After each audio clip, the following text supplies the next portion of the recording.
subconsciously or intentionally, it seems as though Six Flags Great Adventure has become synonymous with pain for roller coaster enthusiasts. Not exactly sure why, but it may have to do with the closure of extremely popular rides. Now, when you're home to an instant classic, to an icon of the park, if you will, um, it leaves an impression. A ride can leave an impression on you. And when I was a younger man and traveling and having fun and running amok, Speed the Ride, right here in Las Vegas, boy, took my breath away. I'd never been on anything like it up to that point. This is Clay with the Pennsylvania Roller Coaster Club, and today we are jumping right back into our new series, The Baker's Dozen, where we look at a category and we rank the top 13 in that category. And we do it all in 13 minutes or less. This is the Premier Rides edition. Let's get it kicked off. Number 13, the Skyrocket 2 with comfort collars. So, I kind of split these guys up into with and without comfort collars. This would not only encompass Tigers, which you see here, but also rides like Tempesto and Electric Eel.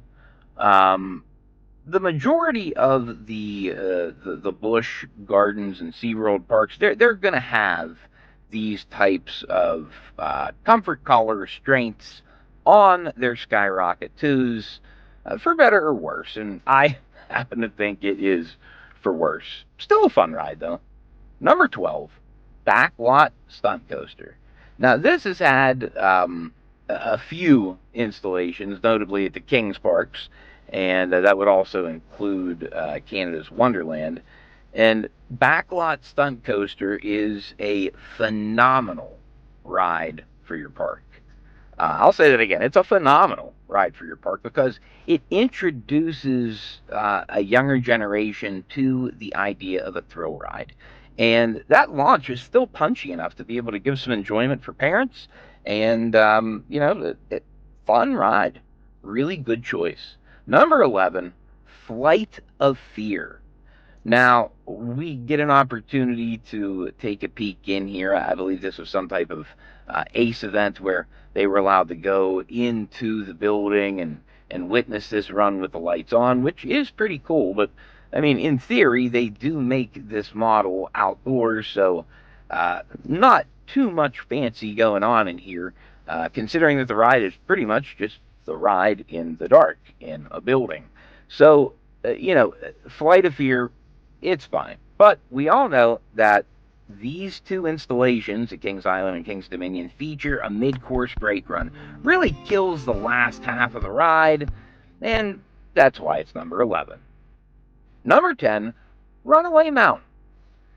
Guys, I was really impressed when I got an opportunity to ride this for the first time, and finding out that this was Premier's very first, full-size steel roller coaster. Ironically, I think it is also the only one with a lift hill. If I'm wrong, let me know. I'm not exactly a Premier Rides expert by any stretch of the imagination, so I definitely could be incorrect. But again, I believe the only one with a chain lift. So Runaway Mountain, good ride, good theming. I enjoyed the entire thing. Nice work. Moving on to number 9.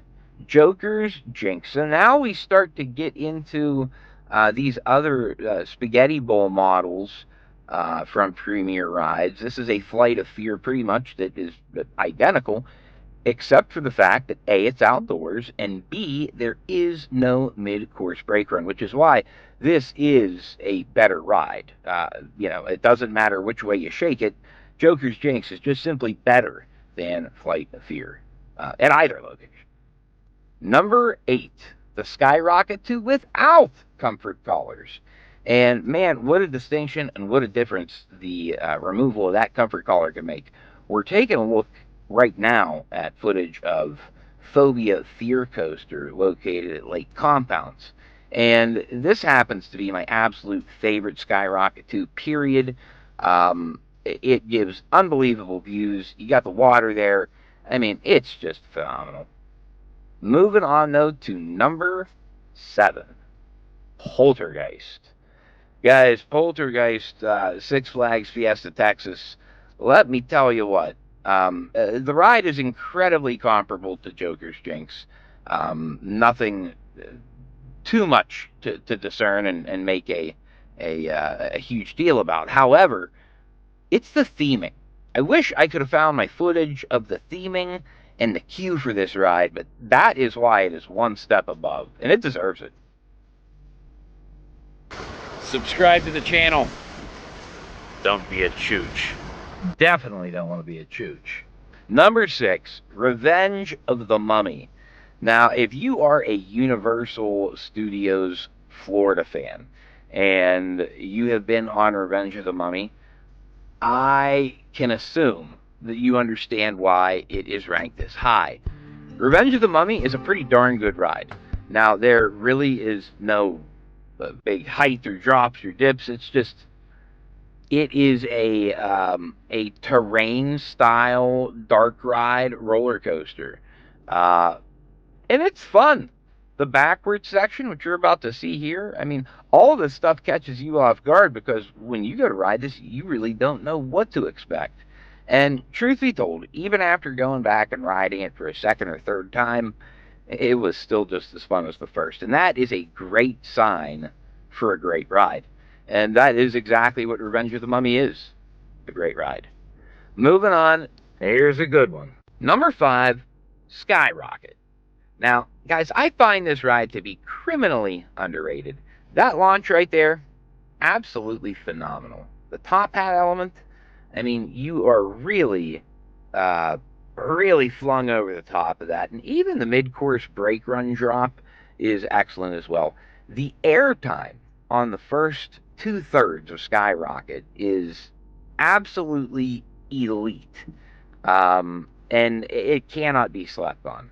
I don't believe that the lackluster last 25 or 30% of the ride with the bunny hills, I don't believe that that is enough to punish the ride, because it truly is excellent, and it had a huge part in the future development of all of the Skyrocket models, the Skyrocket 2, the Skyrocket 3s, and all of these crazy launch coasters that Premier is making today. A lot of it is based off the success of this ride. But moving on to number 4, Icebreaker. Now, I talked about the Skyrocket 3 concept, and this is really where things have started to get interesting. When they introduced Icebreaker at SeaWorld Orlando, I was intrigued but underwhelmed. When I went in, I was expecting Pantheon, and it is not Pantheon. Pantheon is arguably one of the best rides on the planet. And, you know, that is my opinion. Maybe you don't believe so. But I was expecting a mini Pantheon, and that's not what you get.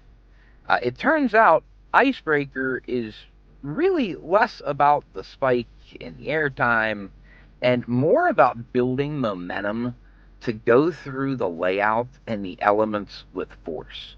And I was surprised how intense Icebreaker was. It is a very enjoyable ride. Do I wish that the spike were a little bit taller and that perhaps that aspect of the ride could stand out a bit more? Of course. But, you know, beggars can't be choosers. Still a great ride. Number 3, Full Throttle. Now, they're not kidding. This launch is super punchy for a Premier Rides launch coaster. And it does its job.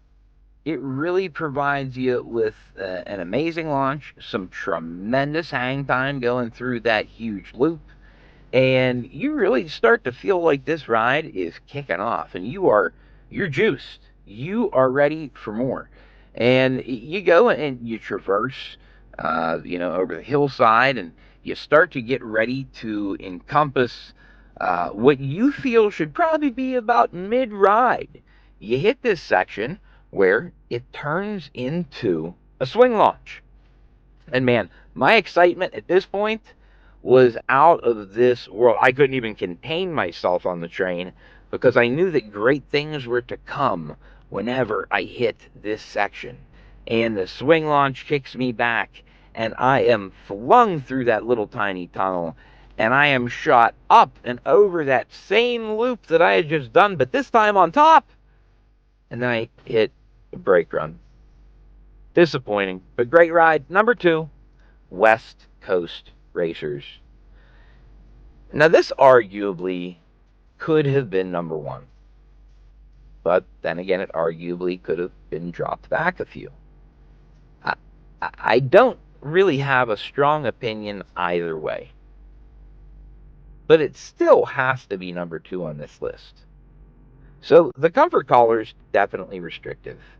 The ride is phenomenal.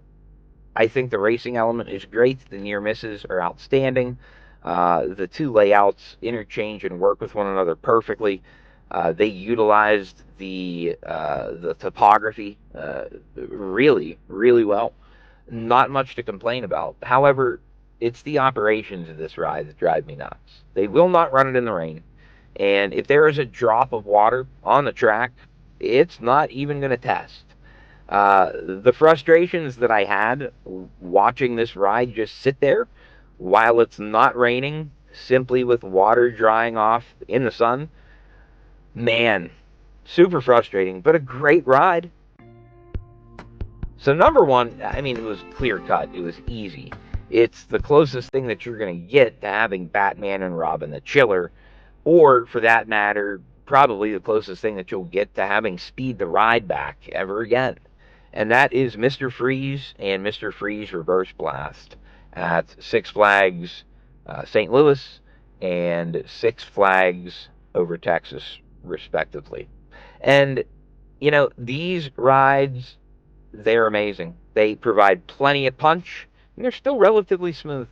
Great job by them. Guys, if you enjoyed it, please subscribe, click the notification bell, and like the video. All that is very important. And I am super excited to announce that Jason from Coasters and Things and myself will be teaming up for our very own podcast where we talk about parks, roller coasters, the industry, pop culture, a little bit of everything. So follow him on Instagram and me on X. So, guys, please let me know below in the comments, what do you think of my rankings for Premier Rides? How would you rank them? And you know what? Till next time, we'll see you out there. And just as a quick postscript, if you're interested, go back and start watching from the beginning, episode 1 of The Baker's Dozen, right here. Or you can check out this video, give you a little bit of insight about me, how I came through this journey, and why I love roller coasters.